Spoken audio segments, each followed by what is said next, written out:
요양원에서 교회에서 섬겼습니다. 이제 팀에 가가지고 섬겼는데요. 한 10년 정도 제가 이제 조인해서 할 때는 한 5년 차였고요. 제가 거기에서 5년을 섬겼기 때문에 제가 떠날 때는 10년을 섬긴 사역지였습니다. 요양원. 근데 그곳에 한국 사람들이 많이 있었어요. 근데 그 중에서 한국 남자분이 계셨습니다. 저보다 연세가 좀 많았어요. 15, 20살? 그러니까 좀 되게 보이게 젊어 보이는 분이셨는데 어찌됐든 그분도 처음부터 계셨어요. 그러니까 언제부터 있었는지는 저는 잘 모르고 근데 저희가 그 사역을 시작했을 때부터 있었으니까 10년 넘게 그곳에 계셨습니다. 10년 동안 저희가 가가지고 이제 한국 음식 대접하고 또 매주 가서 이제 설교하고 하였는데 이 한국 남자분의 마음이 완고하게 닫혀 있었습니다. 그리고 그분의 상황이 날이 갈수록 안 좋아졌어요. 이제 가족들이 지치니까 이제 많이 찾아뵙지 않고 이제 거의 찾아뵙지 않은 그럴 때까지 되었습니다. 그래서 그 남자분은 우울증이 되게 심했고요. 또 몸도 계속해서 이제 쇠약해져 갔습니다. 그런데 그분이 설교를 하는데 마음을 안 닫은 거예요. 그러니까 지금 설교를 하려고 하면 이제 나갔다가 설교가 다 끝나면 들어오고 마음이 완전 완고히 닫혀 있는 그런 분이셨습니다. 이제 음식할 때 딱 들어오시고 나갔다가 들어오고 이제 그런 이해가 되시죠? 그래서 그분한테 하는데 매주 가서 똑같은 말을 하는데 반응이 없으니까 뭐 제가 달라진 것도 없고 뭐 새로운 사람이 온 것도 아니고 저희 팀이 뭐 같은 팀이 매주 가는데 같은 반응으로 10년째 그렇게 하시니까 그 한국 남자분에게 별 기대가 없었어요. 그런데 어느 날 와가지고 설교하는데 앉아있고 또 기도해 줄게요. 기도 받고 싶은 사람 손들어 주세요 하는데 손을 들어서 가가지고 기도해 주고 또 그 다음날은 저 이제 예수님 믿을게요. 그리고 또 이제 저 세례 주세요. 그래서 세례까지 받고 왔습니다. 아니 이게 어떻게 무슨 일이 일어난 거죠? 저희의 팀원이 바뀐 것도 아니고요. 뭐 제가 달라진 것도 아니고 그분이 뭐 어디 가가지고 집회를 가가지고 은혜를 받고 온 것도 아니고 어떻게 이런 일이 있을까요? 저는요 목회를 하면서 그리고 이 세상을 거룩하게 살아가려고 하면서 좀 소망이 안 보일 때 힘들 때 이 형제님을 기억합니다. 오늘 본문 말씀도 비슷한 말입니다. 야곱과 이제 요셉이 가뭄이 심해가지고 우리가 21일 동안 봤던 내용이죠. 이집트에 들어갑니다. 야곱이 전부 자기의 가족들을 데리고 이제 이집트에 들어가요. 그게 66명이었습니다.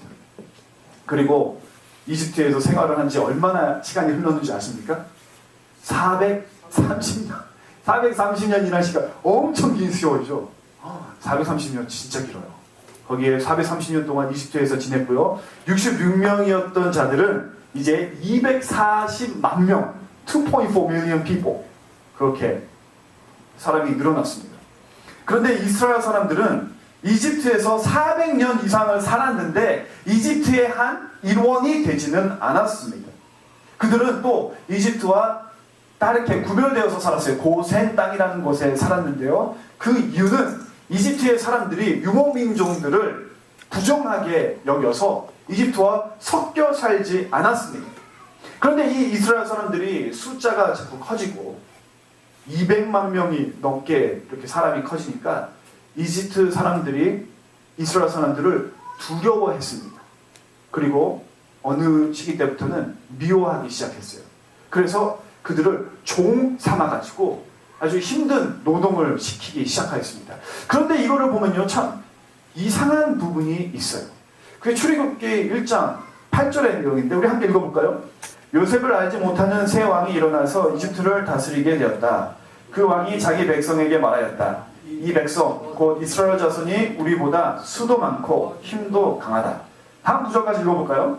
바로는 마침내 이스라엘 백성을 내보냈다. 그러나 그들이 블레셋 사람의 땅을 거쳐서 가는 것이 가장 가까운데도 하나님은 백성을 그 길로 인도하지 않으셨다. 그것은 하나님이 이 백성이 전쟁을 하게 되면 마음을 바꾸어서 이집트로 되돌아가지는 않을까 하고 염려하셨기 때문이다. 출애굽기 1장 8절에 보면요, 이스라엘 사람들이 이제 수가 많아졌어요. 그런데 그거를 보고 있는 이집트 사람들, 그리고 또 그들의 왕인 바로가 스스로 자기네들의 입으로 이렇게 말합니다.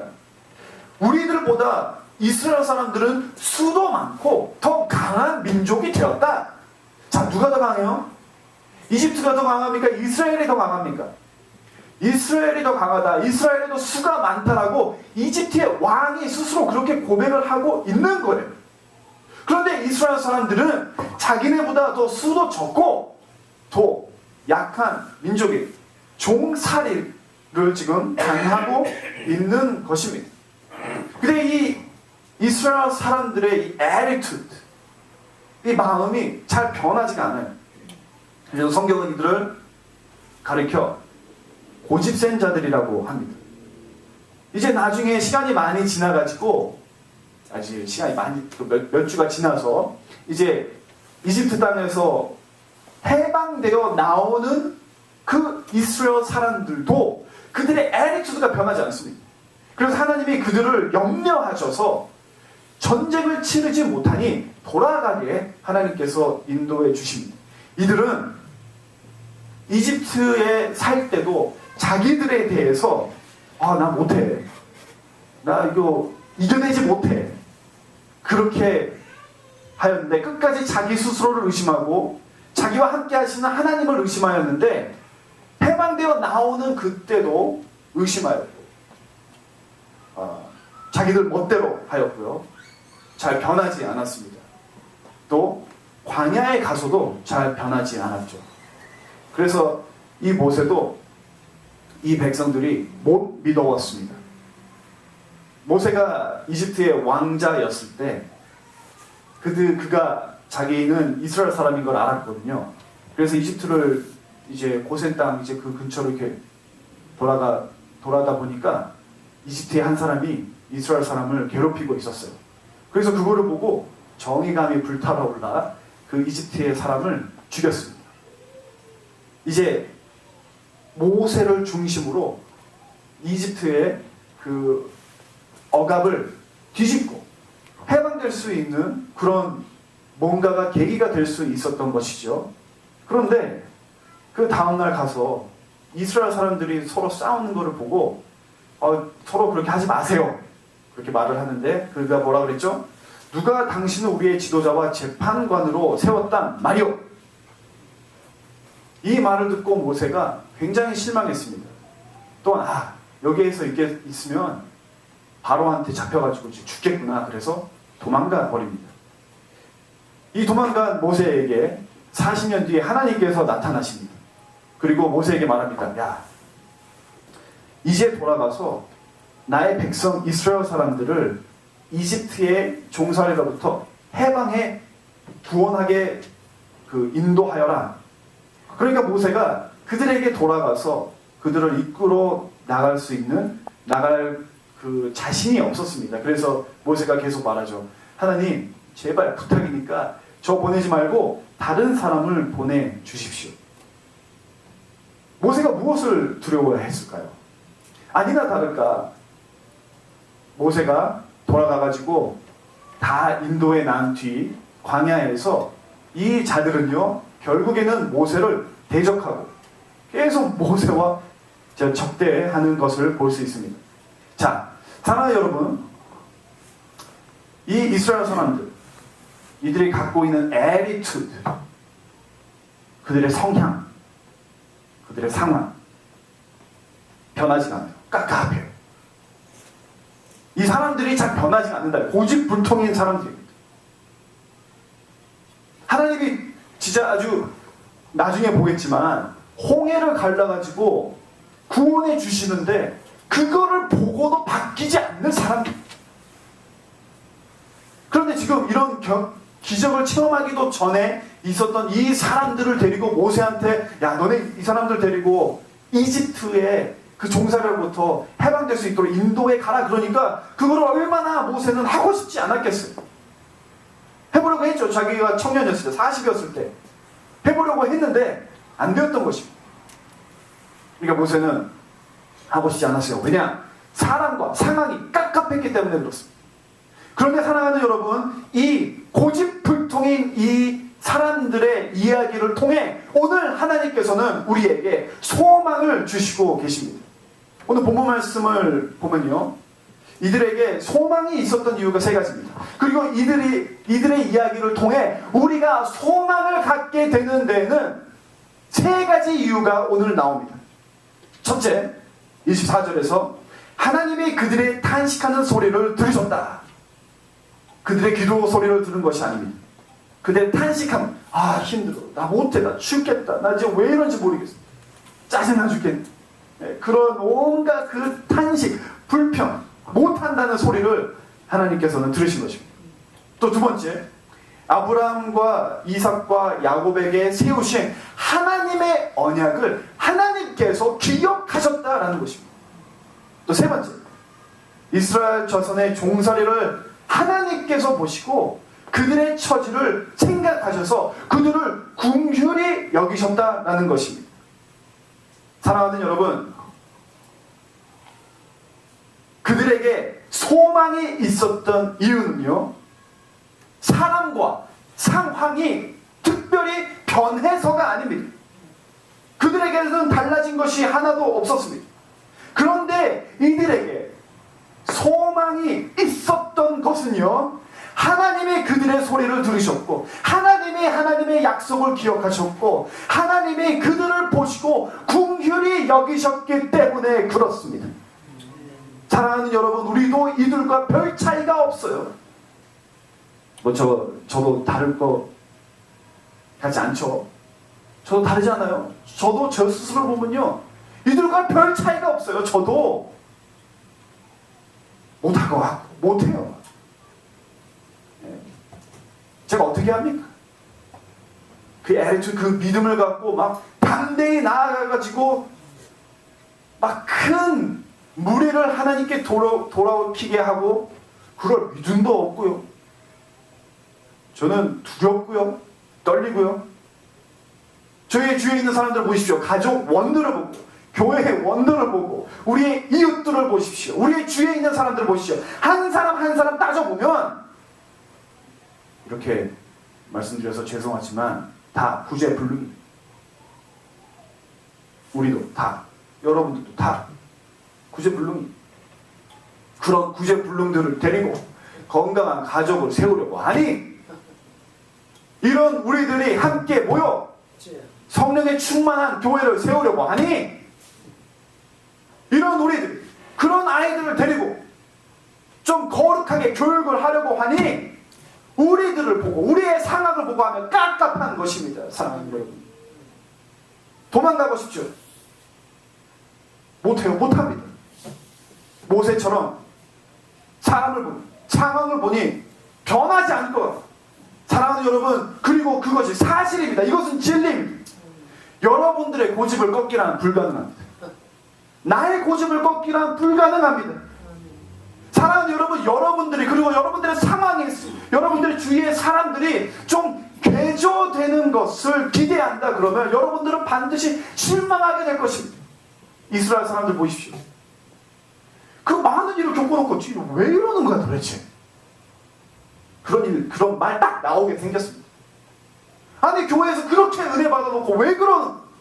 아니, 이렇게 우리가 함께 손을 붙잡고 함께 가족으로 일구어 갔는데 도대체 왜 아직까지도 저러는 거야? 우리가 사람과 상황의 변화에 기대하게 된다 그러면 우리는 이들처럼 반드시 실망하게 될 것입니다. 사랑하는 여러분, 여러분들은 어떻습니까? 좌절하고 있습니까? 똑같고 소망도 없고 뭐가 보이는 것도 없고 왜 갑갑해요? 내가 안 변하고 사람이 안 변하고 상황이 안 변하고 그러니까 갑갑하지 않습니까?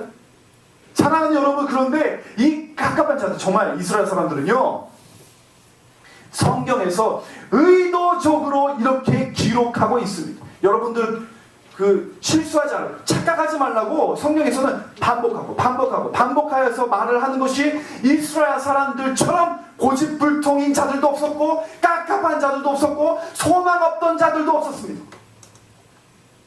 그런데 이런 자들에게 소망이 있었던 것은요, 그런 우리들에게 소망이 있고 우리들에게 오늘 기쁜 소식이 무엇이냐면 하나님이 살아계신다라는 것입니다. 아멘. 하나님이 우리를 보고 계신다는 것입니다. 아멘. 하나님이 우리를 구원으로 인도해 주시고 약속해 주신다는 것입니다. 그런 하나님께서 여러분을, 우리의 가정과 교회를 긍휼히 여기신다라는 것입니다. 아멘. 사랑하는 여러분, 예수님이 오셨습니다. 우리가 잘나서가 아니에요.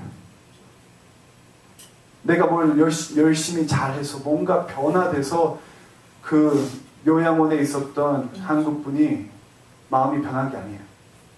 아무것도 달라진 거 없었어요. 그런데 하나님이 그냥 오신 것입니다. 이 세상에 어둠으로 가득한 곳에 다 주님을 대적하고 이곳에 의인이라고는 한 명도 찾을 수 없는 이 전적으로 타락한 세상에 예수님께서 오셨던 것은 사람 때문이 아니라 하나님의 사랑과 주님의 은혜 때문에였습니다. 사랑하는 여러분, 하나님께서 여러분을 부르셨습니다. 하나님의 때에 약속의 땅에 분명 우리가 함께 그 약속의 땅에서 기뻐할 날이 올 줄 믿습니다. 우리가 큰 게 있어서가 아니에요. 우리가 막 하루아침에 변화되어서 거룩한 자들이 되어 완벽한 그 교제가 있어서 그런 것이 아닙니다. 하나님께서 시작하셨으니 하나님께서 인도해 주셔서 우리가 분명 그 약속의 땅에서 기뻐할 날이 올 줄 믿습니다. 소망 있지 않으신가요?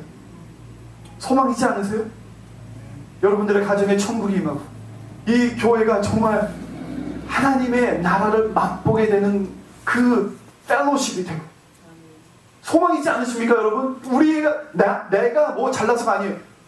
하나님이 긍휼을 여기시는데 하나님이 우리의 그 탄식을 들으시기 때문에 그 소망이 있는 것입니다. 사랑하는 여러분, 오늘 대강절의 첫 주일입니다. 대강절에 4주가 있는데 첫 번째 주일의 주제는 소망입니다. 여러분, 여러분들의 상황 엉망이죠. 힘드시죠. 소망이 안 보이시죠. 하지만 제가 여러분들께 주님의 종으로 선포합니다. 예수님은 여러분들을 구원하시기 위하여 오셨고 오늘도 여러분들과 함께 하시고 아멘. 또 재림하실 것입니다. 아멘. 여러분들을 구원을 이루셨고 오늘도 그 구원을 이루시고 계시고 언젠가 여러분들의 구원을 온전하게 완벽히 이루실 날이 분명 올 것입니다. 아멘. 그러므로 여러분들의 사람과 상황에서 시선을 돌려 하나님을 보시고 하나님의 긍휼하심과 사랑하심을 보시고 소망을 가지시기를 주님의 이름으로 축원합니다. 아멘. 네. 끝내야 될 때인데 한 가지만 더 말을 두고 우리가 이제 결론을 내리려고 합니다. 그 베들레헴, 저는 그 내용이 좋아요. 베들레헴에서 사람들이 예언자가 예언한 것을 기억했습니다. 그때 우리가 이거를 기억해야 되는데요. 2000년 전에는요, 여러분, 이스라엘 사람들이 이스라엘 땅에서 메시아가 오시기를 기다리고 있었어요. 그 바리새인들이 한 일이거든요. 왜 3번 가서 기도하고 2번 금식하고 그랬습니까? 메시아를 기다리는 거였어요. 그래서 하나님의 율법을 잘 지켰죠. 다 메시아가 오셔서 그들을 구원해 주기를 간절히 기다렸고 있고요. 그렇게 기다리고 있었습니다. 그리고 그들에게는 한 가지의 믿음이 있었는데요. 그것은 바로 메시아가 자기들을 구원할 구세주가 베들레헴에서 태어날 것이라는 것을 expect 하고 있었습니다. 자, 이해가 되시죠? 자, 그래서 베들레헴에 있는 사람들은요, 이스라엘 사람들은요, 다 그 구세주만 기다리고 있었어요. 그리고 그들이 그렇게 기다리고 있었던 구세주가 베들레헴에서 태어나셨습니다. 자, 그래서 구세주가 지금 태어나려고 마리아가 이렇게 배가 만삭이 되어서 베들레헴에 찾아오죠.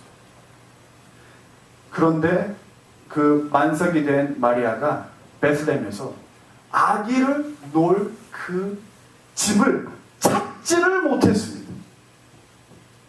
사랑하는 여러분, 그들에게는요, 말로는, 머리로는 알고 있는 것은 메시아를 기다린다고 하고 구세주로 기다리고 있었는데 그들의 문은 다 닫혀 있었던 것입니다. 우리도 마찬가지라는 거예요. 우리가 뭔가 진짜 깨달음으로 우리가 예수님을 영접하고 예수님을 받게 된다 그러면 우리는 심각한 거예요. 그거 다 알고 계세요? 뭐가 어떻게 지금 돌아가고 있는지 다 꿰뚫어 볼 수 있는 눈을 갖고 있는 사람이 어디에 있습니까? 잘 몰라요, 잘. 우리의 마음의 문도 다 닫혀 있습니다. 지금 오늘 주일날 올 때 무엇을 기대하고 오셨습니까? 그런데 우리에게 이렇게 다 마음이 닫혀 있는 우리들과 베들레헴에게 소망이 되는 부분은 바로 이것입니다. 예수님께서 다 문이 닫혀 있는데 그래도 어떻게 He made a way, 어떻게 길을 열어서 마국간에 자리를 만들어 그곳에서 구세주가 태어나게 하신 것입니다. 우리의 마음의 문은 다 닫혀 있고 우리가 잘 모르고, 하지만 예수님께서 그분의 궁휼하심과 사랑으로 그 자리를 만들어 우리에게 오실 줄 믿습니다. 사랑하는 여러분, 오늘이 그날이 되기를 바랍니다. 그러니 소망이 있죠. 우리의 잘남이 아닙니다. 우리의 믿음이 아닙니다. 우리의 꿰뚫어 봄이 아닙니다. 예수님의 궁휼하심과 사랑으로 오늘 우리에게 찾아오시는 주님을 다시 한번 마음에 영접하시고 주님을 찬양하는 소망으로 가득 차는 오늘 되기를 주님의 이름으로 축원합니다. 우리 함께 묵상하며 기도하겠습니다. 사람과 상황에 기대하였던 것들을 내려놓고 거기서 시선을 돌려 하나님을 보고 하나님의 은혜와 긍휼하심, 주님의 약속을 기억하는 시간 되기를 바랍니다. 기도하겠습니다.